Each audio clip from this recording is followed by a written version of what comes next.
Hey everybody, Aerate here in the garden today. I'm doing a little something that I haven't done that often in the past. I'm kind of curious from those that are watching these videos, do you do this? I'll talk a little bit about it in a second. But the two points I want to make, talk about what I'm doing in the garden today, but really talk about the hobby itself in terms of rose growing. If you watch these videos, you may think it's a lot of labor, but it's a labor of love. I don't have to do anything tonight. I've sprayed a couple days ago for mites. They're doing better, but I certainly could probably do better with the spider mite control. I think we've stopped downy mildew in its tracks, so that's going well. I probably could water a little bit. We've been extremely dry recently, but I have a drip irrigation system, so I could stay inside tonight and not do any of it. It's breezy, it's comfortable out, so I like putzing around in the garden. So when I do these videos, again, I love being out in the garden. It's certainly a really nice hobby. I mentioned that our peak bloom here in North Carolina is the last week of April into the first 2 weeks of May. So we're past that, but there's still some lingering blooms, some roses that are just, were behind and they are now blooming. These are more sporadic bloom. So as you look through the garden, most of them are not blooming. But you can see I've got some blooms in the garden. So that's what's nice about roses. They are a lot of work, but from my window, I can see these colors. We've got Mr. Lincoln, Fragrant Cloud or Dolly Parton, Fragrant Cloud over here, Pope John Paul II. Lots of color in the back. We've got Louise Estes, we've got Eddie Edwards, we've got Signature there, an older rose, older as in the 90s, but still a nice exhibition rose. So the nice thing about roses, yes, they can be a decent amount of work, but they really reward you with those flushes of blooms every 5 to 8 weeks, and then throughout the year, you just have these intermittent blooms in between that are looking good. I mentioned the spider mite issue.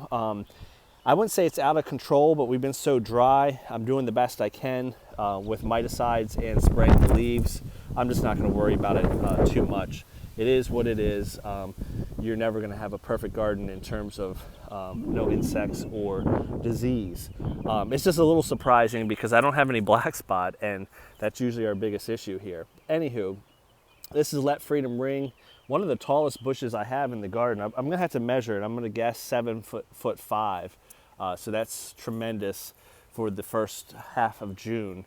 If I don't prune these will be over 10 feet by fall, but I'll prune them down. So what I want to talk about today is aerating your garden. Do you do that? And when I'm talking about the soil, in a real good soil, you want organic matter, you want air, you want water. So you want a lot of good things in your soil to grow a nice rose garden or any type of garden. And one thing that can reduce oxygen is compaction. So these beds are covered with cypress mulch. And I notice, I try not to walk into the beds too much at all. I mean, they're spaced out. The only time I walk in these beds is to do what I need to do, deadhead, cut blooms, or spray. So I'm not in here all that often, but still I've noticed that by the roses themselves, the mulch is still pretty fluffy. But even there it's compacted a little bit, but for the most part I don't walk by the roses where the graft is, so it's kind of fluffy. But where I do walk, and it's going to be hard to show in this video, but it's really compacted. That's from me walking, the rain kind of compacting things. So I was talking to a fellow rosarian, and I've seen this in some of the old ARS magazines, the annuals or different articles. I don't remember specific ones, but I've seen it before, so it's nothing new, about folks loosening up their soil. So I had a good spade or pitchfork in New York, and the handle broke off. So I just recently purchased a new handle at one of the big box stores. I was a little nervous because there was a hole to put it in, and the end of this was square. So I was a little nervous it wouldn't fit in. But yeah, sure enough, you pound that down, did a little Gorilla Glue, and that pitchfork is as good as new. So I've been going around the garden. This is the first bed I've started. And I've been kind of moving the mulch around and loosening it. So you can see where it's been fluffed up there. And contrast that to here, it's been fluffed up. And contrast that to here where it has not.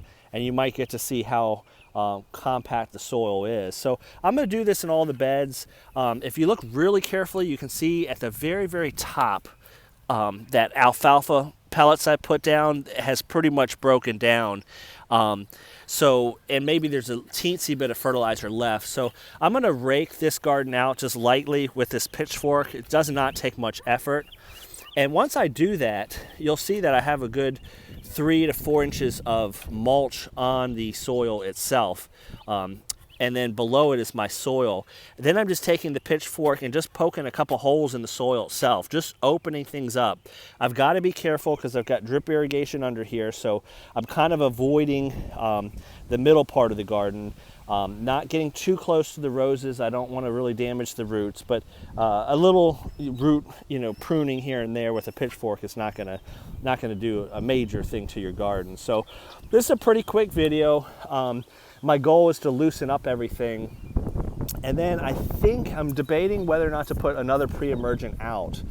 We mentioned that it's not preventing this nut sedge from coming up. Other than that, the roses are looking really good. But one thing with a pre-emergent, when you put it down, if you disturb the soil like that, it kind of breaks that barrier that it creates. So it's been over 60 days, so according to the label, at the rate I put it down, I can do it 4 times in a year. It's 600 pounds per acre, or something like that you can do. So I'm going to be, whatever it is, that sounds a little high, but whatever the rate is, I calculated that I'm going to be well below that. That's Dublin, nice bloom of Dublin. So I will probably put out a little pre-emergent again, because it has been over 60 days and I'm disturbing the soil on purpose. So comment below, do you do this to your soil where it gets compacted? I don't have clay soil, I have sandy soil, so overall it's a pretty poor soil to begin with. So I might just be doing overkill. I'm not hurting anything other than my spare time. So I figure it might be good to loosen things up a little bit with the garden, because as we mentioned, it's not all about how much fertilizer you put down. Any garden needs that oxygen, needs that organic matter, and it needs the water itself. So I think it's going to be worthwhile. Comment below, I'm curious, those that subscribe to this channel, do you ever aerate your soil? How do you go about doing it? Do you have any tips for us? Are you doing something different? Do you have a different type of recommendation? Definitely let us know, because that's how we learn here in the rose community. Hope everyone's doing well, and have a great day.